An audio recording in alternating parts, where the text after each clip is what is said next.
भाई एक होते हैं अमीर लोग, उसके बाद आते हैं गरीब लोग, और उसके बाद आते हैं मिडिल क्लास लोग, और उसके भी बाद आता हूँ मैं, जिसे आज तक ये नहीं पता चला कि वो कौन सी कैटेगरी का है। मतलब अगर मैं अपने घर वालों से कहता हूँ कि मुझे एक कोर्स करना है जिसकी पूरे साल की फ़ीस है 2 करोड़ रुपए, जिसे करने के बाद मुझे 10,000 रुपये पर मंथ की जॉब मिल जाएगी, तो मेरे घर वालों को कोई दिक्कत नहीं, वो 2 करोड़ रुपए चुटकी बजा के मुझे दे देंगे। और अगर मेरे घर के बाहर कोई ठेले वाला आ गया और मैंने उनसे कहा मम्मी 5 रुपये दो बतासे खाने हैं, तो उनका रिएक्शन कुछ ऐसा होगा, अभी पिछले साल ही तो तुमको 5 रुपए दिए थे बतासे खाने के लिए, हर साल तुमको बतासे नहीं खिलवा पाएंगे। अंबानी के घर नहीं पैदा हुए हो तुम, अपनी औकात ना भूला करो। अरे ये कौन सी कैटेगरी होती है भाई?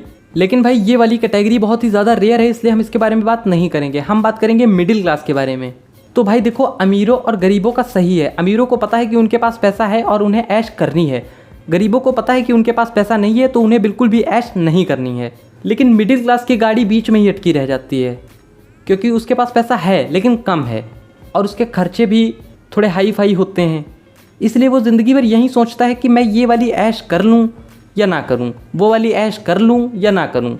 मतलब अगर सबसे ज़्यादा कोई सोचता है तो वो है मिडिल क्लास फैमिली के लोग।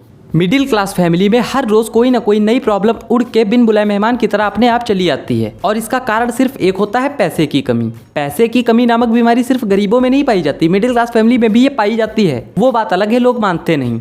अब पैसे की कमी होने की वजह से कुछ मिडिल क्लास वालों का घर छोटा होता है जिसमें कम कमरे होते हैं, जिसकी वजह से एक ही कमरे में सारे भाई बहनों को एडजस्ट करना पड़ता है। रात को दोनों भाई एक ही बेड पे सोते हैं और सुबह उठ के कहानी लेके आ जाते हैं कि तेरा पैर मेरे सिर पे था, वो बोलता है तेरा पैर मेरे सिर पे था। और ऐसे मिडिल क्लास वालों के घर में सिर्फ एक ही टीवी होता है, और उनमें होता ये है, मान लो घर में 4 सदस्य हैं तो जो सीरियल भाई को पसंद वो सिस्टर को नहीं पसंद, जो सिस्टर को पसंद वो फादर को नहीं पसंद, जो फादर को पसंद वो मदर को नहीं पसंद, कुल मिला के चारों की पसंद अलग। तो ऐसे केसेस में ये किया जाता है, कोई टीवी नहीं देखता है, टीवी बंद कर दिया जाता है।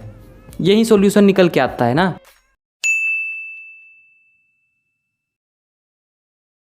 चिंटू। हाँ मम्मी। बेटा एक काम करो, तुम्हारे मामा जी आने वाले हैं, इसलिए दुकान जाओ और 100 ग्राम नमकीन ले आओ जाके। पैसे तो दो। ये लो 10 रुपए। मम्मी 100 ग्राम नमकीन 12 की हो गई है। तो बेटा एक काम करो, 2 रुपए अपने पास से मिला लेना। नहीं मम्मी, मैं अपने पास से नहीं मिलाऊंगा, पिछली बार भी आपने यही बोला था, आप हर बार यही करते हो, आपने बहुत सारे मेरे पैसे मार दिए हैं। देखो बेटा ऐसा है, अभी हमारा दिमाग ना खराब करो, जितना कह रहे हैं उतना करो, वरना मामा जी आ ही रहे होंगे, समझ रहे हो? नहीं मम्मी, आप हर बार यही करती हो, मैं इस बार नहीं जाऊंगा, पहले पैसे दो वरना मैं नहीं जाऊंगा। ठीक है, अच्छा आओ यहाँ, देते हैं तुमको रुपए। कितने रुपए थे? 10 रुपये। 10 रुपए थे। ये लो 10 रुपए, ये लो 10 रुपए, ये लो 10 रुपए, ये लो 10 रुपए।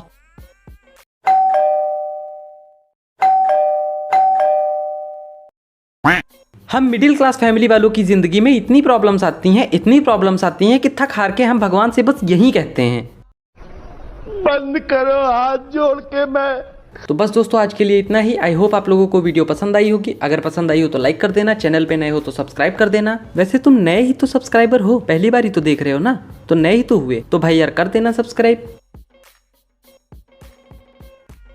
चिंटू नीचे झाँक के देख यार, मामा चले गए। अबे तेरी मामा से इतनी फटती क्यों है? फटती नहीं है, लेकिन उनके जो वाहियात सवाल होते हैं ना कि बेटा क्या पढ़ रहे हो, क्यों पढ़ रहे हो, कैसे पढ़ रहे हो, ऐसे पढ़ रहे हो कि वैसे पढ़ रहे हो, कब पढ़ रहे हो, कहाँ पढ़ रहे हो, कहाँ नहीं पढ़ रहे हो, ये सारे सवाल मेरी बर्दाश्त की सीमा रेखा के बाहर होते हैं। इसलिए जब भी वो आते हैं मैं खुद को उनकी नज़रों के सामने से गायब कर देता हूँ। न सामने आऊँगा मैं और ना पूछे जाएंगे सवाल।